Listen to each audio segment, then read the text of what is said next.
Hey guys, do your part, plant an extra row. This is from the West Virginia Commissioner of Agriculture. They're saying what we've all been saying, what I've been preaching.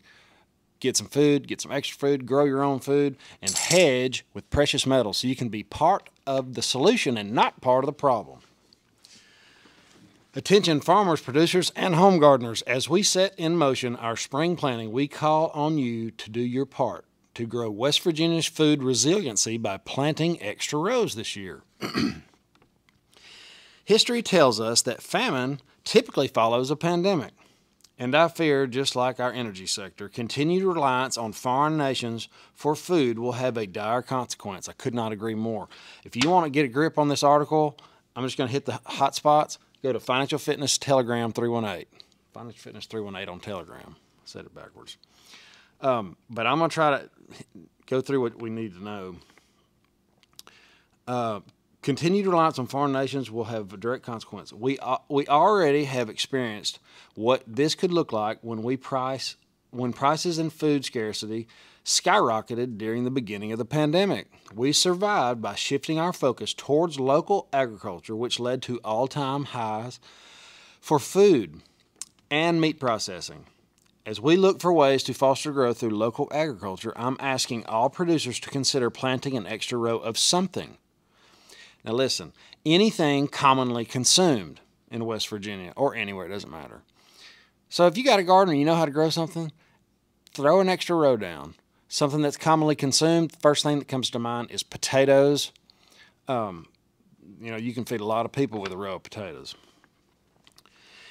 As we saw a production shift due to the pandemic, it became vital we not only support local producers, but encourage average citizens to grow their own food. They're saying the same things we are, guys. This thing's coming. I mean, Biden's already said it, and when he says something, it's usually too late, or maybe not the truth. The early part of the pandemic, during the early part of the pandemic, we had closures of restaurants. That took up about 30% of our food. That shut those farmers off that delivered directly to the restaurants. And they had to figure out how to sell their food to a different area. They threw a bunch of potatoes away back then. These potatoes aren't going to end up on your dinner table.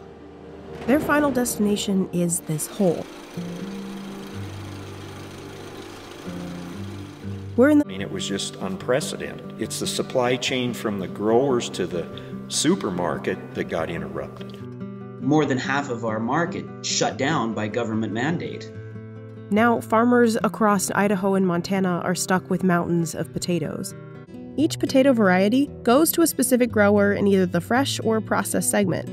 If you're a fresh product grower, you'll plant a different variety or a different genetic line of potatoes. If you're a processed grower, you'll grow a different product line. Just some fry better, they have a better color to them, others grow better. You can't take some of these facilities that are built directly for food service and then tomorrow flip a switch and make them able to sell into retail. Because there was potato growers that grew just for restaurants.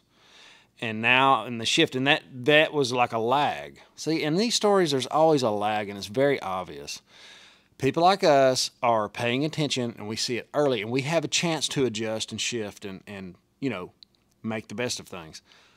But I'm telling you, from what I learned going through the Vegas airport and just talking to people in general, and even miners and people that are really paying attention to one thing, they're missing a big part of it. Because this is going to do good in the future, I believe. But food is going to be really important as well. So if you got a big pile of wealth and you like to hedge it, this is good. If you like to eat on a regular basis, food's good. Now, increased gas prices. We've all talked about this, but I'm just reading you what the commission's saying. Increased gas prices will accelerate consumer prices beyond what we are already seeing. Fuel is one of the most expensive inputs for many of our industrial sectors, including agriculture. It affects everything. It's the lifeblood of the economy. Increased energy prices mean more expensive fertilizer, which is already up 300%. I went down the road to a big plant, and I heard it from the horse's mouth. It is up 300%. I don't understand why a bag of triple 13 isn't up 300%, but that's just the facts. This will undoubtedly result in lower yields, therefore less food for beef farmers. I have a family friend in North Texas. He says he's not going to fertilize like he used to because he can't afford it. He's just going to grow enough food to feed his livestock. That's not the first time I've heard that. The chicken pandemic, what is it? The bird flu has just been found in Oklahoma. I'm going to actually have to go get my other phone, and I'll have to clip this in there because I want to read it to you exactly like he said it. We have one confirmed case in Broken Arrow, Oklahoma, of the bird flu. My wife saw on the news that they will make us get rid of the chickens in the backyard if it gets worse. It will not be a fun talk if they try this at my house. Thank you for the videos. Thank you for watching, brother. So that was a comment from a person in the community, and all we have is our word in the Thunderdome. So, you know, make these comments and I'll read them on camera, and we'll kind of keep each other posted. It's a really cool thing, and all of us together are helping get people into food and precious metals. It's really fun, really cool. Matthew Weaver, I had to lay this here because I forget, paid for a coffee mug. If you want one, they're the best coffee mugs ever. My mother engraves them at her store.